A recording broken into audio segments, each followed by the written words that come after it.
NEET தேர்வு எழுதிருக்கிற students parents எல்லாத்துக்கும் வாழ்த்துக்கள். 11 மணிக்கு வந்து மெயின் கேட் வந்து ஓப்பன் ஆகும். 1:30 மணி வரைக்கும் நீங்க வந்து கேட்குள்ள வரலாம். ஸோ வந்து வெயில் ரொம்ப அதிகமா இருக்குது. நீங்க வந்து தயவு செய்து 11 மணிக்கு நீங்க உள்ள வந்துட்டீங்கன்னா எக்ஸாம் எழுதி 5 மணிக்கு அப்புறம் தான் நீங்க வெளியில வர முடியும். அதனால ஜூஸ் சாப்பிட்டுட்டு சாப்பாடு எல்லாம் முடிச்சுட்டு மெல்ல ஒரு 12:30 கூட நீங்க வரலாம். உள்ள வந்து உங்களுக்கு தண்ணி வசதி எல்லாம் ஏற்பாடு பண்ணிருக்கு. சாப்பாடு ஸ்நாக்ஸ் எதுவுமே உள்ள அளவு கிடையாது. கையில ஒன்லி நீங்க வந்து ஹால் டிக்கெட் மட்டும் தான் கையில கொண்டு வரணும். வித் உங்களுடைய போஸ்ட் ஆஃப் சைஸ் போட்டோ, உங்களுடைய ஆதார், மேக்சிமம் ஆதாரோடைய ஒரிஜினல் கார்டு கையில வச்சுக்கோங்க. அது இல்லாத பட்சத்துல நீங்க வந்து ஆதார் வந்து செராக்ஸ் வச்சுக்கலாம்.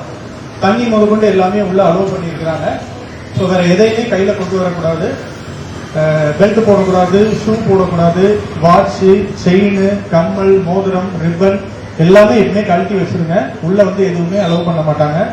சப்போஸ் அதை மீறி நீங்க உள்ள வந்தாலும் உள்ள பிரிஸ்கிங் பண்ணுவாங்க. பிரிஸ்கிங் பண்றப்ப அதை எடுத்துருவாங்க. ஸோ செயின், கோல்டு எல்லாமே பேரண்ட்ஸ் இருந்தா பேரண்ட்ஸ் கையில கொடுத்துருங்க. வெயில் வந்து ரொம்ப அதிகமா இருக்குது. அதனால சாப்பிட்டுட்டு நிதானமா ரிலாக்ஸ் ஆகி உள்ள வாங்க.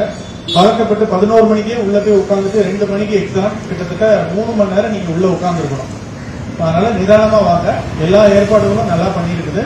நல்லபடியா எக்ஸாம் எழுதுங்க. வாழ்த்துக்கள். All the best.